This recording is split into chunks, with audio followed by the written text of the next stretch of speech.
सईद बिन जबीर की शहादत का वाकया।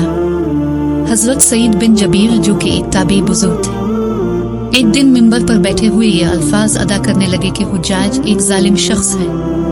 उधर जब हुज्जाज को पता चला कि आप मेरे बारे में ऐसा गुमान करते हैं, तो आपको दरबार में बुला लिया और पूछा कि क्या तुमने मेरे बारे में ऐसी बातें बोली हैं? तो आपने फरमाया बिल्कुल, तो एक जालिम शख्स है।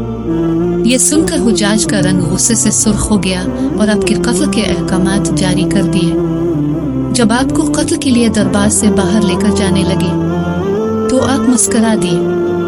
हुज्जाज को नागवार गुजरा। इसने पूछा, क्यों मुस्कुराते हो? तो आपने जवाब दिया कि तेरी बेवकूफ़ी पर जो अल्लाह तुझे ढील दे रहा है, इस पर मुस्कुराता हूँ। हुज्जाज ने फिर हुक्म दिया कि उसे मेरे सामने कर दो। जब हुज्जाज ने खंजर आपके गले पर रखा तो आपने अपना रुख क़िबला की तरफ किया और ये जुमला फरमाया, ए अल्लाह, मेरा चेहरा तेरी तरफ है, तेरी रज़ा पे राज़ी हूँ। ये हुज्जाज ना मौत का मालिक है और ना जिंदगी का। जब हुज्जाज ने यह सुना तो बोला कि इसका रुख क़िबले की तरफ से फेर दो। जब क़िबले की तरफ से रुख फेरा तो आपने फरमाया कि अल्लाह, रुख जिधर भी हो तो हर जगह मौजूद है। मशरिक़ व मग़रिब हर तरफ तेरी हुक्मरानी है।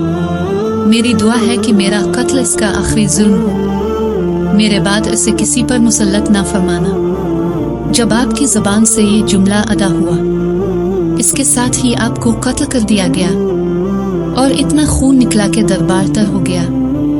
एक समझदार बंदा बोला कि इतना खून तब निकलता है जब कोई खुशी खुशी मुस्कुराता हुआ अल्लाह की रज़ा पर राज़ी हो।